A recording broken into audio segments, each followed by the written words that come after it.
Sekarang saya akan menjelaskan tentang pengaturan yang ada di Blogger.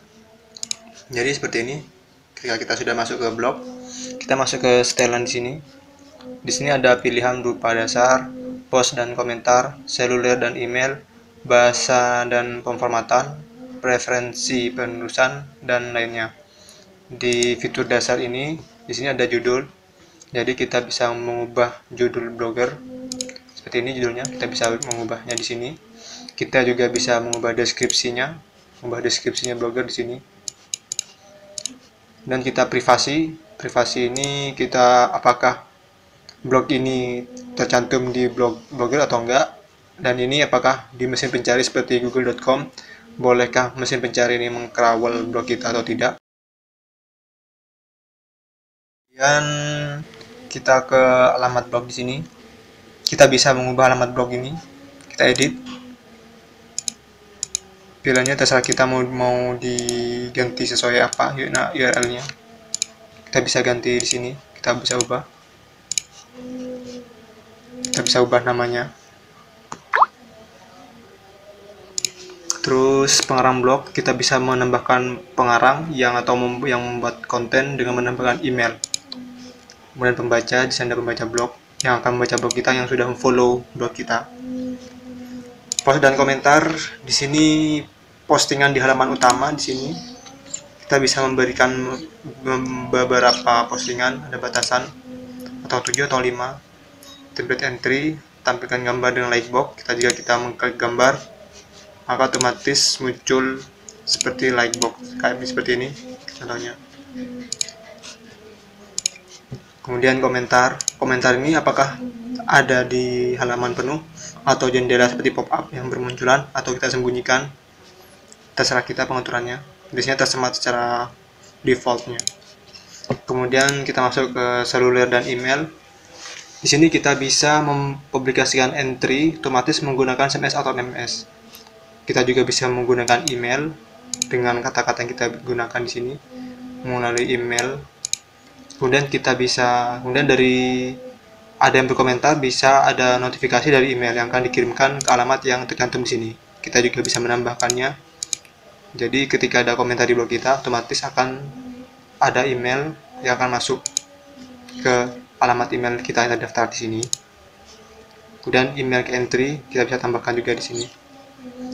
Bahasa dan pemformatan, untuk bahasa kita biasa bahasa Indonesia. Untuk yang lain kita bisa ubah zona waktunya, format header tanggal, kita bisa mengubah format tanggalnya, format timestamp, ini waktunya bisa kita ubah, terserah kita.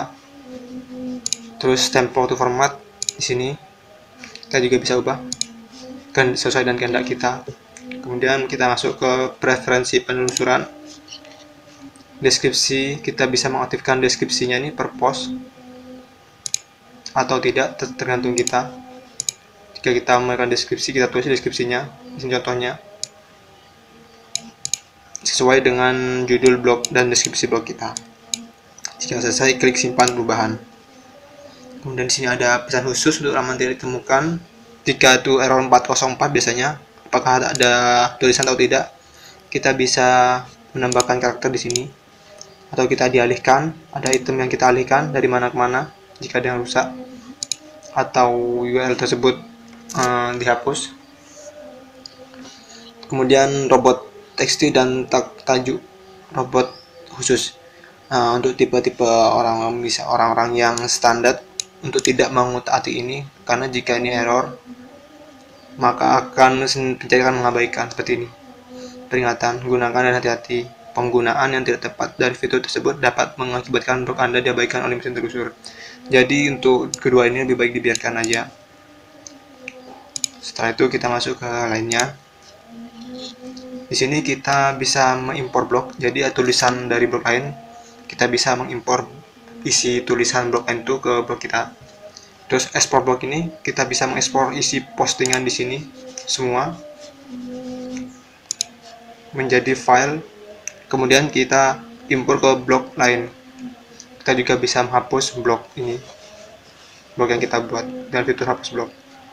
Di sini juga ada izinkan umpan blog, posting URL, pengubahan arah, Footer feed posting, aktifkan tautan, open ID, konten sudah dewasa, ya atau tidak, dan Google Analytics. Oke, cukup sekian penjelasan saya mengenai tentang setelan yang ada di Blogger.